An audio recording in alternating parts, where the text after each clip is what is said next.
O cogumelo, un produto propio desta época, pode cociñarse de infinitas maneiras, tal e como se constatou nas terceiras xornadas de micogastronomía organizadas pola Sociedade Micolóxica Lucus, que recolle a Fundación TIC nun vídeo divulgativo. Actividades como esta axudan a posta en valor da produción de fungos na provincia e difunden a súa importancia ambiental, económica e culinaria. O ano pasado comercializáronse en Lugo máis de 350 toneladas de cogumelos. Conchi Zúñiga, creadora dun coñecido blog especializado en cociña de cogumelos, foi unha das conferenciantes deste ano. Fundamentalmente o que a xente coñece son os champiñóns e o pleurotus, a seta de cardo normalmente. E agora en algúns lugares xa empeza a aparecer algo de níscalo, algún boletus, e macrolepiotas, pero bueno, en xeral a xente non sabe moi ben como cociñar cada unha delas. Pero tal e como se mostrou in situ nas xornadas, as posibilidades culinarias dos fungos son infinitas. Podes facer desde comelas, preparalas solas, facelas un plato de cuchara, podes facelas, acompañalas con carne, podes unha guarnición, unha salsa, hasta postres e licores. Cos cogumelos tamén se compre o dito de que sobre gustos non hai nada escrito. Conchi ten os seus propios. En cuestión de aroma son os boletus. Boletus de carne blanca, eso ten un aroma inconfundible. A miña favorita no monte, as cantarelos. Por qué? Porque sempre están saniñas. En cambio, os boletus, a posibilidade de que teñan carne, é dicir, que teñan moito habitante, moito gusaniño, é alta. Arredor do 90% das especies que se recollen no campo non son tóxicas nin comestibles. Algunhas destas especies localmente se consumen e en outras zonas non se aprecia. Entonces podríamos decir que hai especies, digamos, que aceptadas como comestibles dun modo máis ou menos universal, pero hai outras que somente se consumen localmente. Aínda que nas casas soemos cociñar con pouca variedade de fungos, os restaurantes ofrecen moitas máis posibilidades. Nos de Lugo hai unha longa tradición de micogastronomía e con estas xornadas contribúese a que este produto teña máis forza na hostelería.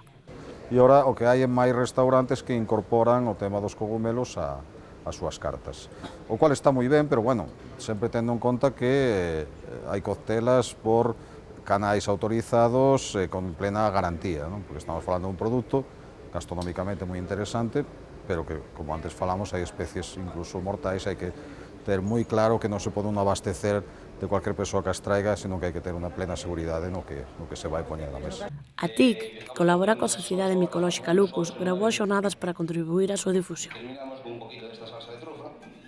E seguimos a falar de produtos autóctonos e de tempada, xa que a parroquia viveirense de Viveiro celebrou o pasado sábado o seu primeiro mercado tradicional. Iniciativas como esta contribúen a poñer en valor, difundir e mellorar a comercialización dos produtos da provincia, co obxectivo de revitalizar o rural e frear a grave perda de poboación que está a padecer. Unha carpa acolleu durante todo o sábado o primeiro mercado tradicional que organizaron os veciños de Vieiro ca colaboración da Deputación e o Concello de Viveiro.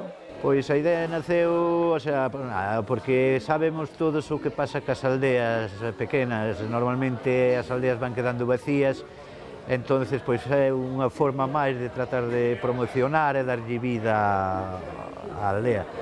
Precisamente grazas a este mercado achegáronse ata Vieiro veciños de toda a comarca e abriuse unha nova vía de comercialización para produtores e comerciantes.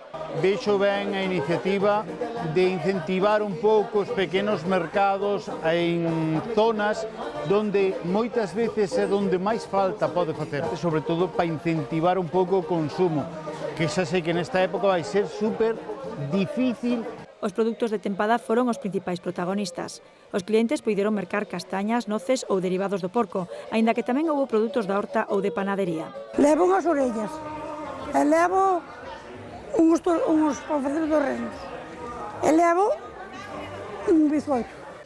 Participaron unha trintena de expositores, a maioría da Mariña, aínda que tamén houbo outros procedentes de outras comarcas, como este de Quiroga, con produtos autóctonos de alta calidade como mel ou aceite que se elabora no sur da provincia. A calidad está reñida ca cantidad, entonces, se un quere calidad, eso costa moito, elaboralo e telo.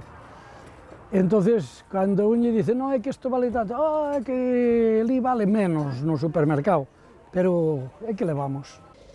Pero ademais de produtos de alimentación, no mercado tamén houbo espazo para os útiles propios do campo, como os bouciños feitos polos ferreiros de Río Torto, e estiveron presentes outros oficios tradicionais. Este torneiro de Ortigueira amosou, ante a curiosidade sobre todo dos máis pequenos, como é o seu traballo e as numerosas pezas que se poden elaborar cun torno. Todas estas pezas que levo feito aquí, fixenas co torno. Bueno, un torno que teño en casa, non? Máis grande. Por exemplo, os molinillos da pimenta, aquela nateira aquela para facer a manteca. Bueno, o bolígrafo este fixeno agora, a copa esta. A Deputación, a través do Inludes, concedeu en 2011 máis de 90.000 euros para a celebración de 20 certames distribuídos por toda a provincia, encamiñados a promocionar os nosos produtos autóctonos.